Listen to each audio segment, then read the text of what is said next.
Merci, Monsieur le Président. Monsieur le Vice-président, merci de votre exposé. Vous avez abordé spontanément la plupart des thèmes qu'on s'attendait à vous voir évoquer. Donc l'intelligence artificielle, bien sûr, le DSA, les brevets, la protection transfrontalière des adultes vulnérables, fort bien. Alors moi, j'aimerais vous parler plus particulièrement du mieux légiférer.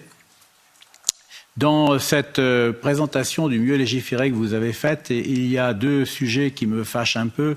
Le premier, c'est l'allusion au panel de citoyens. Je sais que je suis très minoritaire ici, mais pour avoir vu de près comment ça fonctionnait, je pense que ce n'est pas du tout un modèle démocratique à mettre en exergue. On sait très bien que les panels de citoyens, on les choisit.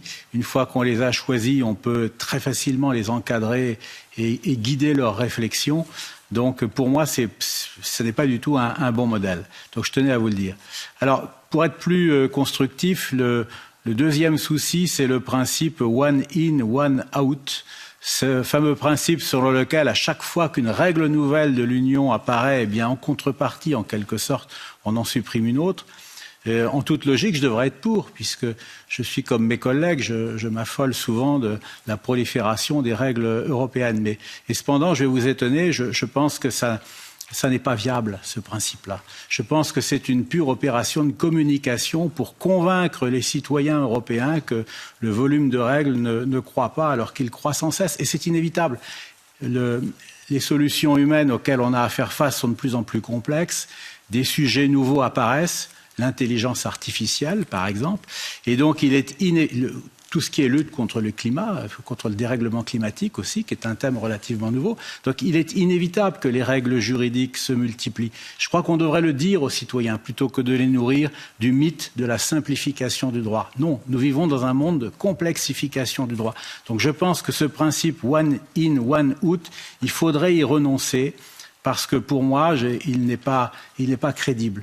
Alors, je vous mets au défi de me prouver le contraire, de m'apporter la preuve que vous êtes en mesure de le mettre en œuvre, peut-être en me donnant des exemples précis, et puis en me confirmant que j'ai bien compris le début de votre intervention. Je crois que vous êtes engagé à nous faire un compte-rendu bientôt de l'application de ce principe.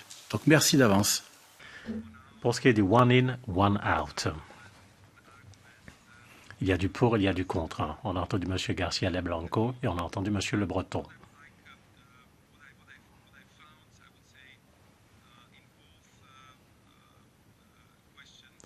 Dans les deux questions, il y a un point commun.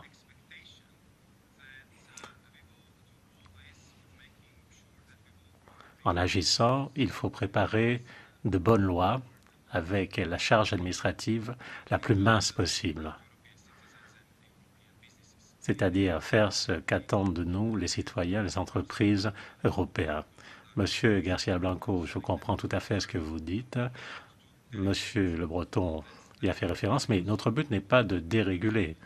Et notre but n'est pas de suivre un tableau Excel de façon mécanique. Il y a une proposition qui est mise sur la table et par conséquent, il faut retirer autant de propositions que celles mises sur la table. Ça ne fonctionnerait pas du reste. Parce que si vous faites une proposition législative, l'impact doit être plus grand que l'impact produit par une seule proposition en vigueur. Et par conséquent, il faut que l'avantage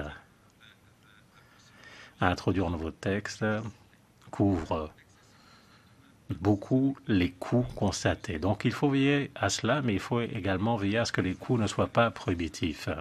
Ce n'est pas un exercice mécanique, c'est une procédure au titre de laquelle on mesure les coûts administratifs de la nouvelle législation que nous introduisons et l'on se demande comment est-ce que l'on pourrait atténuer les coûts administratifs dans un même secteur, de façon à ce que ce secteur n'ait pas à pâtir de façon indue de coûts administratifs élevés.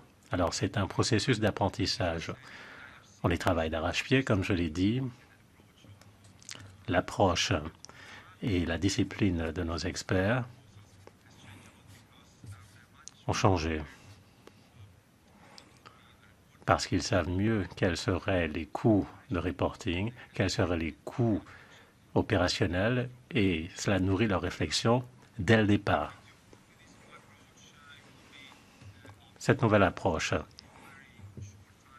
Qu'en fait-on? Vous le saurez bientôt, car on apporte la dernière main à notre rapport annuel sur la charge administrative après une première année qui était l'année pilote d'utilisation de ces règles. Et je pense que ça sera un moment opportun de tirer les enseignements et d'optimiser le processus.